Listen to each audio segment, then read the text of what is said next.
Poder e Sabedoria. Neville Goddard. 4 de outubro de 1968. Embora o homem desenvolva cada vez mais poder na Terra, é como um jardim de infância, comparado ao poder que possui na nova era. Cristo dentro de você como sua esperança de glória é a personificação deste poder. Sabendo que tinha todo o poder, Jesus voltou-se para os que o seguiam e disse: Esperai na cidade até que sejais revestidos do poder do alto. Você está revestido desse poder quando o Espírito Santo, simbolizado como uma pomba, desce sobre você. Revestido do poder do alto, Jesus entrou na sinagoga, abriu o livro de Isaías no capítulo 61 e leu: O Espírito do Senhor está sobre mim. Ele me ungiu para pregar boas novas aos pobres e para libertar os cativos. Fechando o livro, entregou-o ao atendente e disse: Hoje se cumpriu a escritura que você acabou de ouvir. O Antigo Testamento previu a vinda da nova era, chamada de Reino de Deus. Com esta declaração, Jesus afirmou ser o seu cumprimento, pois quando a pomba desceu ele sabia que era o Messias, a personificação do poder e da sabedoria. Quando Pilatos, a personificação da lógica e da razão, perguntou: De onde você é? Jesus não respondeu. Mas quando ele disse: Você não sabe que tem o poder de libertar ou crucificar você, Jesus respondeu: Você não tem poder sobre mim, a menos que lhe seja dado de dentro. Em outras palavras, se eu não lhe der meu poder, você não terá nenhum. Na declaração acima, a palavra anotem é traduzida de cima, mas seu verdadeiro significado é de dentro. Esta mesma palavra é usada quando é dito a Nicodemos: A menos que você nasça de dentro, você não pode entrar no reino de Deus. O poder interior é vivificante e totalmente diferente do poder deste mundo. Se você desejasse sair fisicamente desta sala, como um ser animado, eu não teria poder para mantê-lo aqui. Mas, como espírito vivificante, eu poderia manter e controlar suas ações. Como espírito vivificante, entrei em cena por dentro. Os que estavam presentes não puderam me ver, no entanto, eu estava tão vivo com o poder dentro de mim que sabia que se o prendesse, tudo o que percebi ficaria parado. Eu fiz, instantaneamente tudo e todos ficaram paralisados. Examinei-os e descobri que estavam mortos como se fossem feitos de barro. Então liberei esse poder em mim mesmo, e todos mais uma vez ficaram animados e continuaram a cumprir suas intenções. Não possuindo nenhum poder neles, eu não liberei o poder neles, mas em mim. Somente quando vocês usarem a forma humana divina, que é a personificação do amor, ou vocês exercerão esse poder. Nunca é exercido aqui, pois o seu poder é muito grande. Você poderia, ao prender um exército, reorganizar sua intenção, libertá-lo, e eles executariam suas instruções, e mesmo que isso significasse sua morte. Mas a sabedoria anda de mãos dadas com esse poder. Paulo pergunta: Não tornou Deus louca a sabedoria do mundo? Na sabedoria de Deus o mundo não conhece a Deus através da sabedoria. A loucura de Deus é mais sábia que os homens e a fraqueza de Deus é mais forte que os homens. Deus não pode ser encontrado através do estudo das Escrituras. Ele deve ser revelado. Deus se revela a você ou você permanece ignorante sobre quem Ele é. Deus primeiro se revelou a Moisés como um poder destrutivo, dizendo: Eu sou o Senhor. Apareci a Abraão, a Isaque e a Jacó como Deus Todo-Poderoso, mas pelo meu nome eu sou não me dei a conhecer a eles. Os patriarcas Abraão, Isaque e Jacó conheciam apenas o poder absoluto, mas Moisés conhecia Deus como eu sou. Revelando-se como poder, então como eu sou, quando o Filho de Deus te chamar de Pai, você saberá quem você realmente é. Esta é a sabedoria de Deus em oposição à sabedoria do homem. Um amigo meu compartilhou essa visão comigo. Ele disse: Estou dirigindo meu carro quando de repente estou no ar, deslizando sobre as copas das árvores. Navegando no carro em inglês corporal, ele sobe conforme eu alivio meu corpo e deixo com meu peso corporal. De repente, entrei em pânico e devo ter caído porque perdi a consciência e a próxima coisa que percebi foi que estava em um corpo humanoide como nunca vi. O exterior estava morto, uma poeira bege como as brasas de uma lareira, com 2 buracos onde deveriam estar os olhos. Eu não estou sozinho, há outros, mas eles parecem ser carregadores de água estúpidos. Fazendo uma pergunta, ele apontou para uma grande pedra feita da mesma substância do meu corpo. Escalei esta rocha e vi você, Neville, usando um corpo semelhante. Ao seu lado estava um autômato estúpido e sem cérebro. Começamos a conversar e abri minha carteira para lhe mostrar um cartão que indicava que eu era escritor. O homem ao seu lado te questionou e você respondeu muito superficialmente, me transmitindo com um olhar que o homem era incapaz de entender alguma coisa. Então você e eu estávamos sozinhos e você disse: ninguém pode negar a você os próximos 4 encontros com Deus. Não entendi as palavras, mas seus modos deram a entender que eram muito importantes, e uma alegria permeou meu ser quando acordei. Essas vestimentas carnais se parecem com as vestimentas que ele viu, quando vistas de um certo nível. Paulo nos diz que o primeiro homem, Esaú, Caim, etc., é o homem do pó, mas o segundo homem, Cristo, é o homem do céu. E Coríntios 15. Esses corpos de poeira são movidos por um poder interno.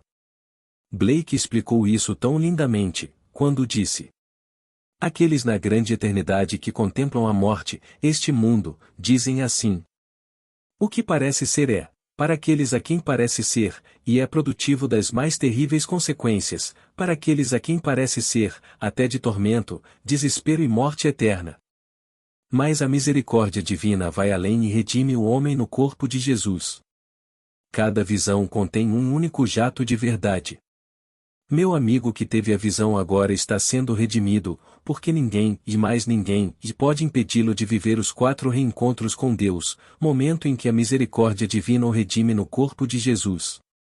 A primeira reunião é o nascimento de Deus a partir de dentro. A segunda é a descoberta de seu filho, Davi.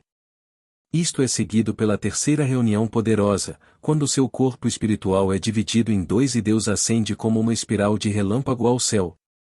E, finalmente, aparece o 4º ato, quando o Espírito Santo encarna a forma de uma pomba para revesti-lo, como você, com o poder do alto.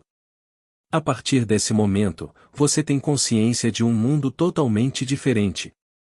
Você não será mais um corpo animado, mas saberá que é um espírito que dá vida, movendo-se pelos estados celestiais, dando vida e contando a história eterna. Tendo se juntado a eles na grande eternidade, você também contemplará aqueles que dormem na morte e saberá que o que parece ser é, para aqueles a quem parece ser. Você não levantará um dedo para mudar suas experiências, pois saberá que elas são necessárias no mundo de César.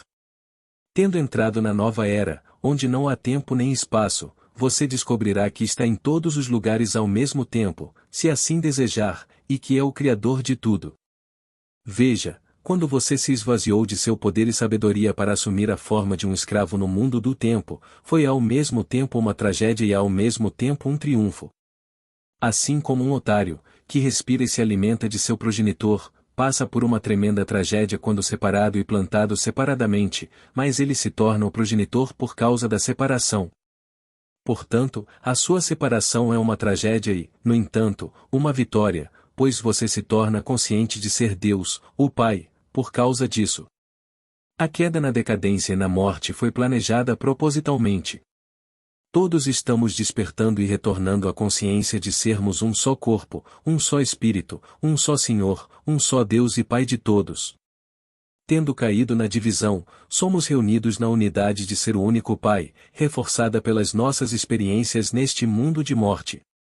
Posso descrever esse poder em palavras, mas seu verdadeiro sentimento deve ser vivenciado. Certa noite, enquanto estava sentado no MacArthur Park, observei um homem parar em uma esquina e acender um cigarro. Então prendi aquele poder em mim e o fósforo permaneceu aceso, mas não queimou além do local onde estava apenas um momento antes. O homem, em pé como uma estátua, parecia ignorar totalmente o fósforo aceso, enquanto o parque assumia a quietude da morte.